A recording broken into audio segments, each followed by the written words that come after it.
Okay, so let us start with correction. I hope you have your questions with you there about the work I gave you on Saturday. The first question, which was number 1, was asking you to give the differences between compounds that are formed by ionic bonding and compounds formed by covalent bonding.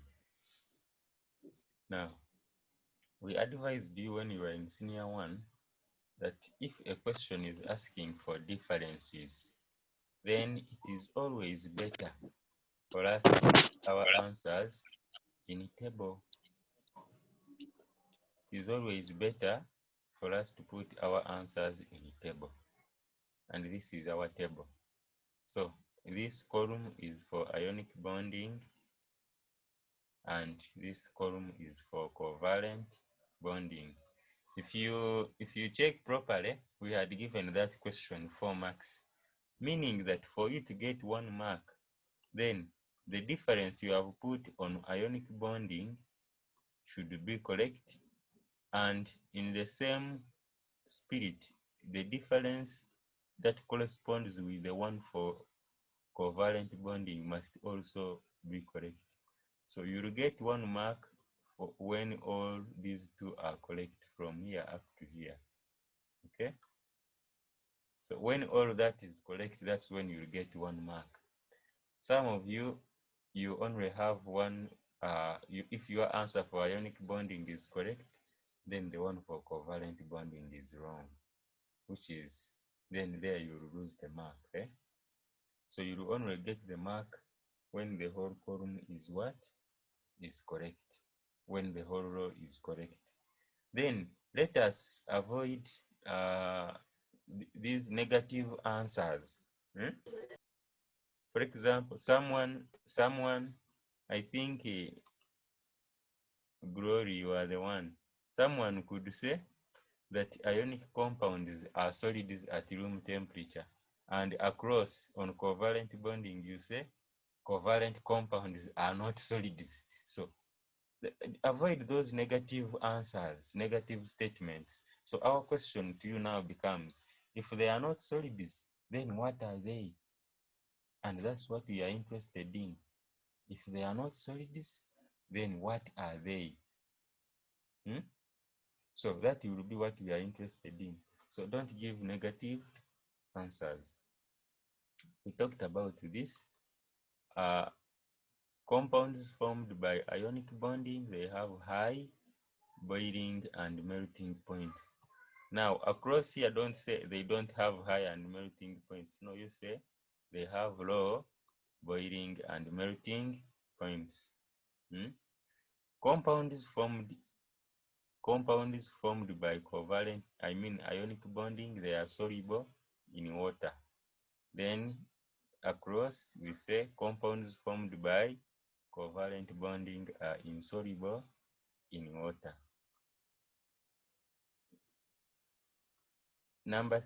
Difference number 3, compounds formed by ionic bonding are crystalline solids. Don't forget that word, crystalline. Crystalline. A crystal, I have ever told you that if a substance is crystalline, I think you have ever accidentally touched the sugar particles. Sugar. You know how those particles, they are stone-like, very small stones. So that's what we mean by crystalline. Then we have substances. We have particles which are in powder form. Powder, like if you touch posho, pure posho, number 1, the other one which you mingle, that is pure powder. But when you touch sugar, that is crystalline. I think you understand the difference. So compounds are crystalline solids at room temperature. Now, those people who forgot to put room temperature, I did not mark. People who didn't put room temperature, I did not mark. Because compounds formed by ionic bonding are not solids all the time. When you heat them or when they are exposed to high temperatures, they melt. Some of them melt. Some of them turn to gases, sublime. But when I say compounds formed by ionic bonding are solids at room temperature, I mean at that temperature, when there is no heat, when you have not cooled, the compounds are what? The compounds are solids. So I want you to understand the points. Complete your statement. Compounds are solids at room temperature. Then across, I'm telling you, many of you are saying they are not solids, and that one is not correct, so I cannot mark it. If they are not solids, what are they? If they are not solids, what are they?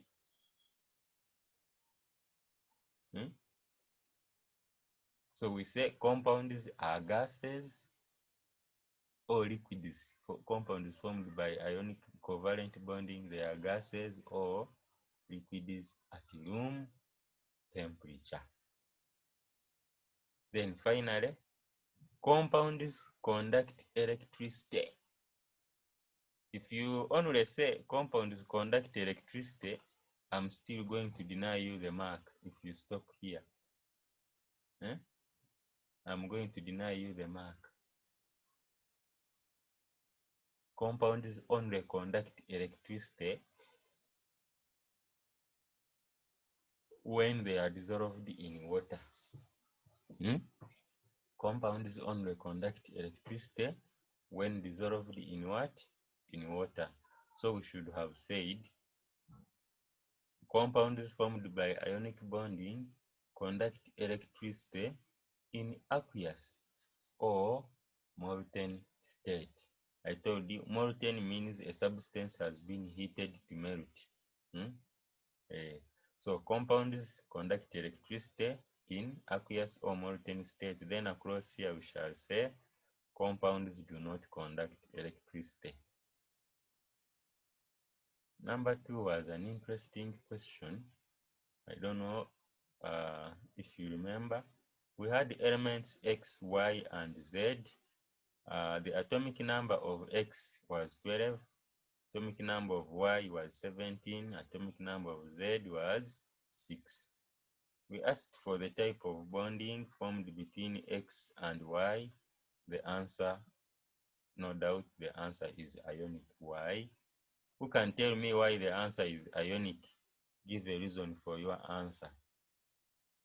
Part 1. Why is the compound formed by ionic bonding ionic? Just unmute and tell me the answer. Give a reason for your answer here. Why is the answer ionic? If I said part B, give a reason for your answer. Would you leave it hanging? What is the answer? Or give a reason for your answer. So please save time. Glory.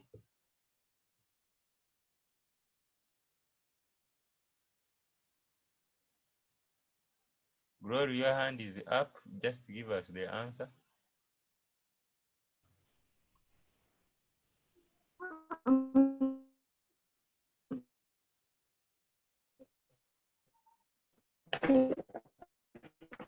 Because X is a metal and Y is an ion.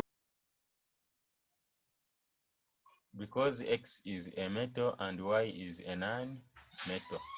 So compounds formed by ionic bonding, they are formed between a metal and a non-metal.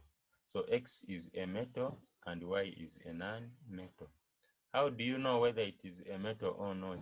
You first write the electronic configuration. So the electronic configuration of X is 2 to 8 to 2, meaning X has 2 electrons in the outermost energy level, and the electronic configuration of Y is 2 to 8 to 7, meaning that Y has 7 electrons in the outermost energy level. So Y is a non-metal and X is a metal. Then Y and Z, we are saying the compound formed is covalent because Y is a non-metal and Z is also a non-metal. B part 1,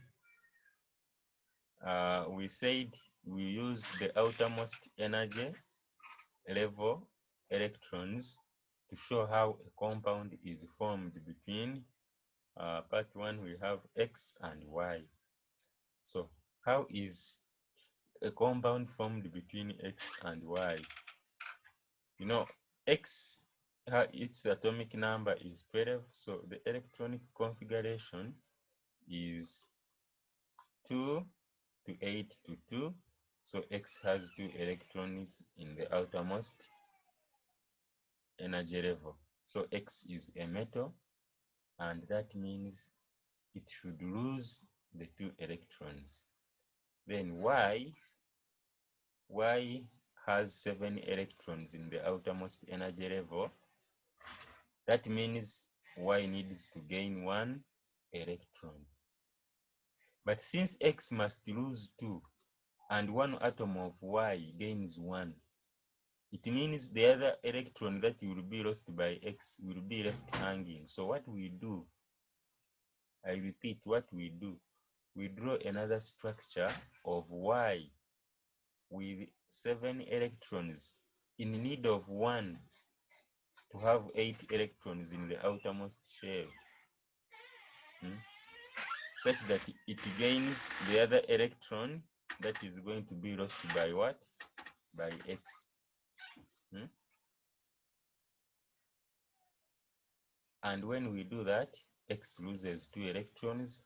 Anytime it loses the 2 electrons, it gets 2 positive charges. Then Y, there are 2 atoms of Y. That's why I put 2. Amera, you remember your mistake. You put here 2Y. I remember very well. You put here 2Y, and you again put another Y inside. That is wrong. So you only put 2, and then you show one structure of Y because they are the same.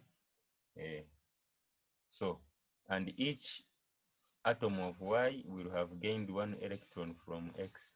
And when I put it there, I put a negative charge to show a negative charge to cater for this electron that was gained, because the electron that came was negatively charged. So that is our structure, and there we are. Then part 2, they were all non-metals.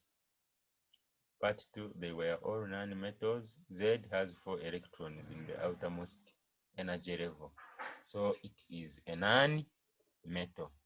Y has got 7 electrons in the outermost energy level. I think this first structure has a mistake. I forgot to put the other electron. So 1 electron is missing here. Where there is my arrow, please look at it. It should be added, make them 7. Otherwise, these ones are 6. So when they are 7, you see each of these electrons of Z needs 1 to pair with. Each of these electrons of Z needs 1 other electron to pair with to form a covalent bond. So one atom of Y will pair with each electron, will pair with each electron at all those 4 corners, and finally that's what we end up with. If you are to count the number of electrons of each atom, they should be 8. They should be 8. I once again ask, any question, please? This is going to be the last time you see work of this nature. We are only going to be meeting it in exams. So I repeat, Anyone with a question on this part?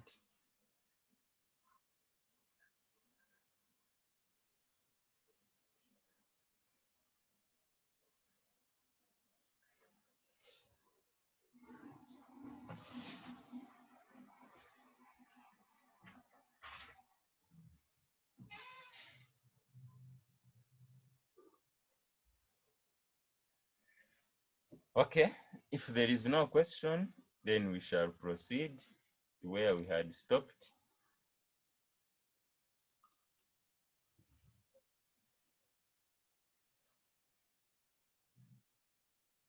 We go to our notes.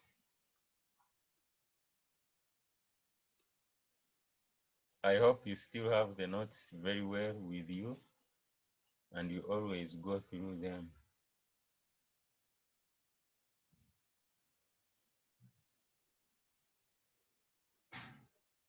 Our work was on page 114, if I remember well, page 114.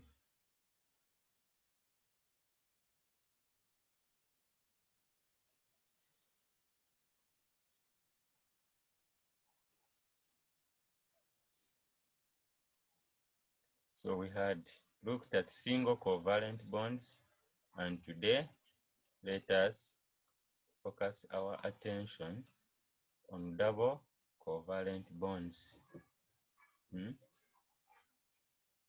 Double covalent bonds, this is where we are, and we are saying this is formed when two pairs of electrons are shared between bonded atoms.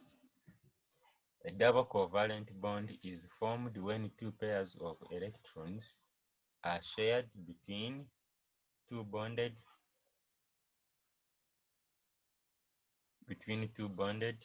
atoms, e.g. in the oxygen molecule. How does that come about?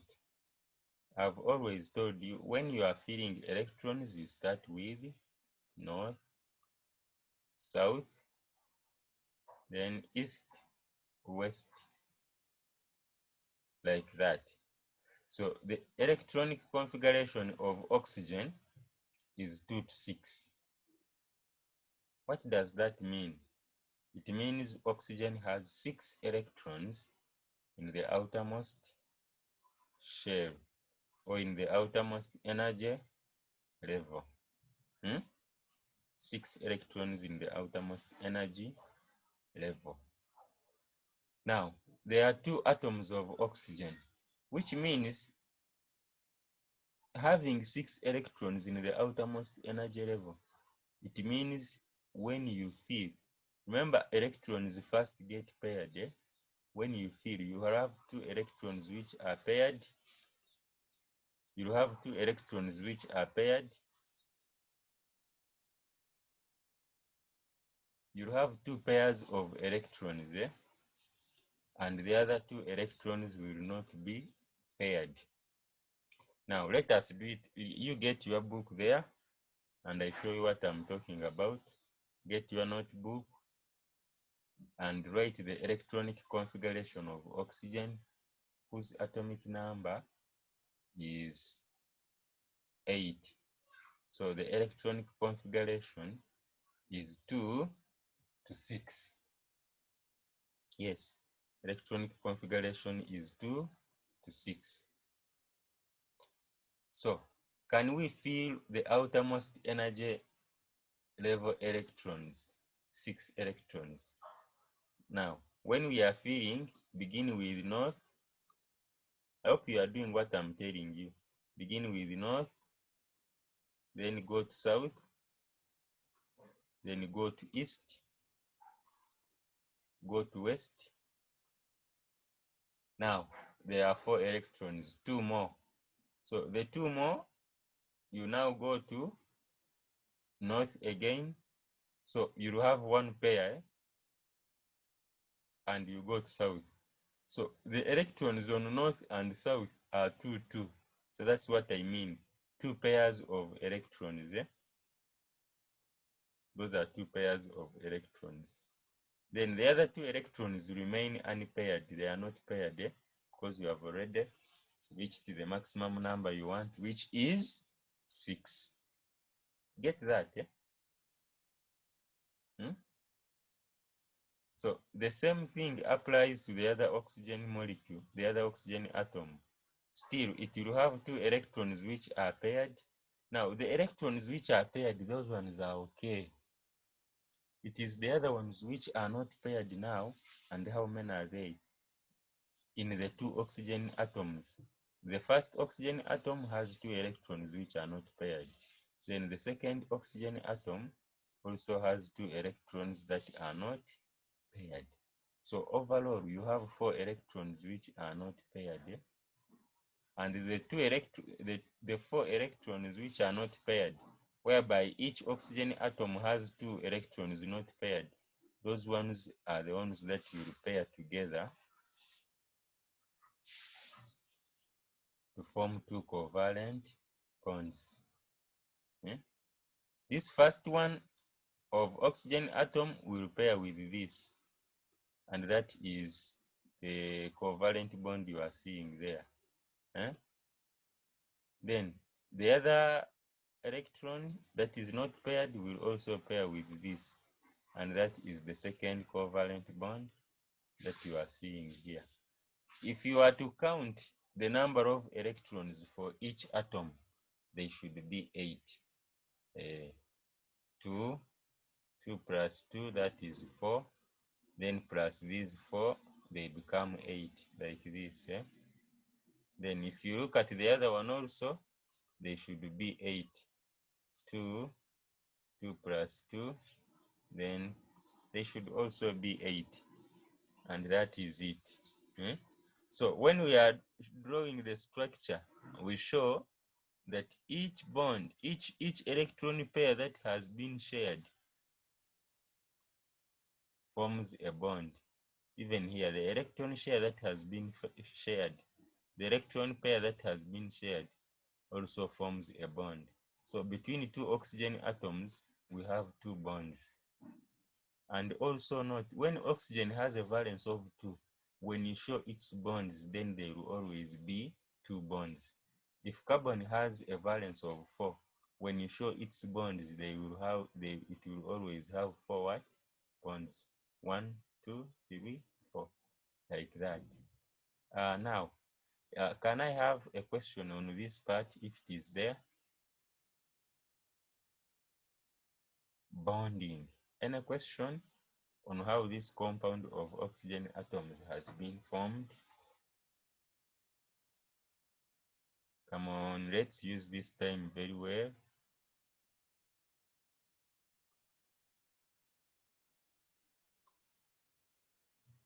Chantal, do you have any question? Which Chantal is this? So how do they become 8? How do they become 8? Someone is asking, how do they become 8? I was saying you count. Now this is one oxygen atom. Let us look at this. This is the first oxygen atom. Each oxygen atom here has 6 in the outermost shell. But when they bond together, when the electrons that are not paired come together, when the electrons that are not paired come together, then this electron here, I think you can see it, will pair with this. And this is the first pair that you are seeing. Then also, this electron will pair with this. And that is the second pair that you are seeing.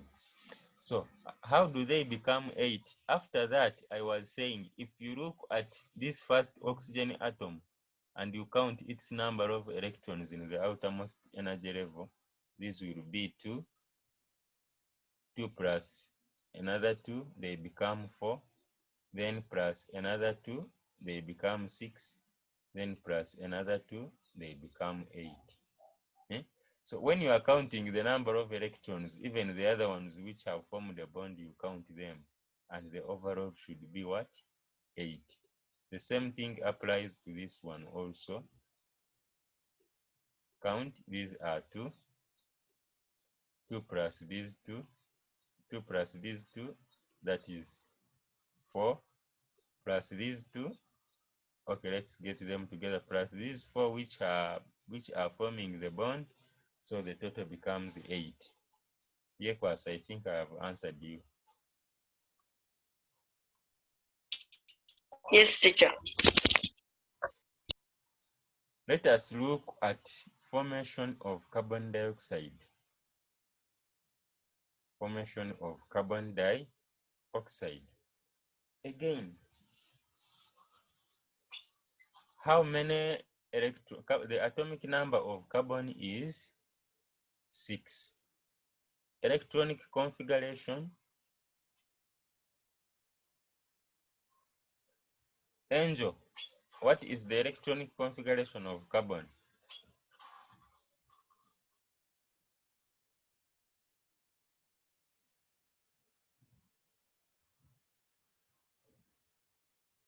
Angel, I'm talking to you. What is the electronic configuration of carbon?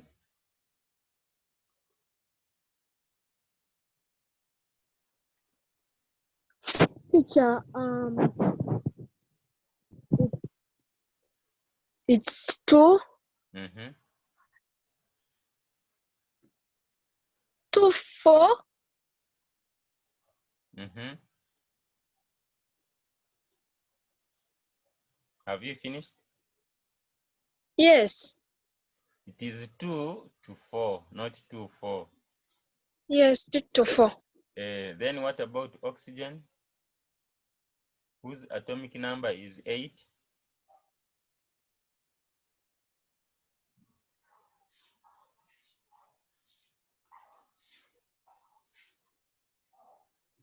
The electronic configuration of oxygen is 2 to 6.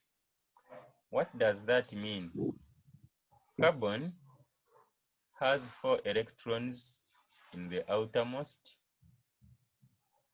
energy level. Oxygen has 6 electrons in the outermost energy level. Yes. But out of, let me tell you something that you didn't know. Electrons which are paired, where there is a pair, those electrons, for them, they don't form a bond. Where there is already a pair, those electrons do not form a what? A bond. You should never write the electrons of carbon, because I told you, you start with north, you go to south, east, west. So for carbon, all the electrons are not paired.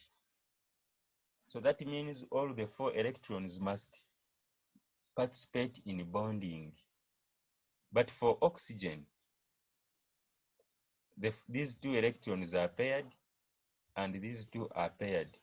That means those ones which are paired do not participate in bonding. So the electrons of oxygen that participate in bonding are only 2 here. For the first atom, there are only 2. Are you seeing the outermost electrons where it is 1, 1? Those ones which are not bond, which are not shared, which are, we call them lone electrons, where it is 1 electron. Those ones are the ones which are involved in bonding. So 2 of these electrons will pair up with 2 from carbon. 2 of these electrons from oxygen will pair up with 2 from carbon. Okay? And the other 2 electrons of oxygen which are not paired will also bond with the other 2 of carbon which are not paired. And that's what we end up with. This middle structure, this middle one is for carbon, by the way. That middle one is for carbon. And this one is for oxygen. You see, you realize the other two which were paired, they remain as they are in the outermost shell. Eh? The two electrons for oxygen which were paired, they remain as they were. And you can see them, they are still here and they are still there. So this is what I want you to understand, that only electrons which are not paired can participate in bonding. So all the electrons in carbon are going to participate in bonding. They are going to bond with the ones of oxygen. That's why when you look at the structure of carbon, it does not have any paired electrons. It does not. So that's why, besides these ones which are forming a bond, now the electrons for carbon, they were full dots. So look at them. The dots was shaded full. Look at them. We have two here and we also have two here. So they are all used up in bonding. That's why we don't have any other electron in the structure. But for oxygen, only two from each atom are used in bonding. That means the other two which were paired will do what? Will remain. And that's what we end up with. That's what we end up with. So where the two electrons meet, that will be a bond. So the first one, this electron of carbon bonding with this electron of oxygen, that is a covalent bond. It is this one that you are seeing.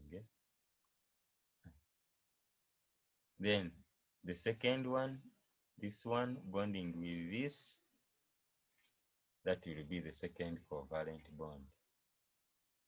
Now the other side, it will be for the other atom of oxygen.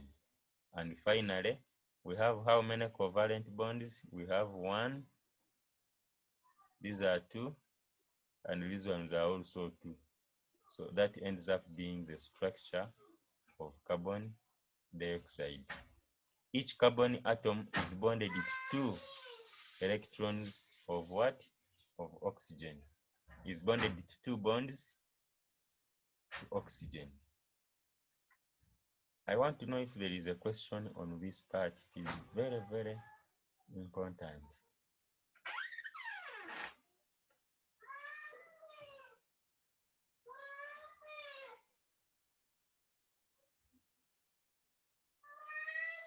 We can also now quickly look at a nitrogen molecule. Now, nitrogen has atomic number of 7, meaning the electronic configuration is 2 to 5. So in the nitrogen molecule, if the electronic configuration is 2 to 5, then we feel north, south, east, west, then we go back to north. So you realize that there is one pair of electrons, and the other 3 are not paired. So all these 3 should participate in bonding. All the electrons which are not paired will always participate in what? In bonding. So since there are 2 nitrogen molecules, the 3 electrons which are not participating in bonding will form covalent bonds. So this one, the shaded one, will bond with this one that is not paired. I think you are seeing that, and that is the first bond that we are seeing for nitrogen. Then this electron is also not paired, so it will bond with that, and that is the second bond that you are seeing there.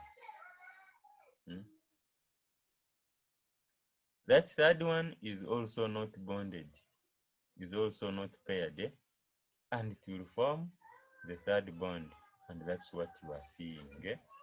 Then the other electron of nitrogen that was paired, for it will not participate in bonding, and that is the one you are seeing here. It remains as it is. Then the other also pair of electrons for nitrogen does not participate in bonding because the electrons are paired. If the electrons are paired, then they are not able to bond. And that is the electron pair that you are being what? That you are seeing.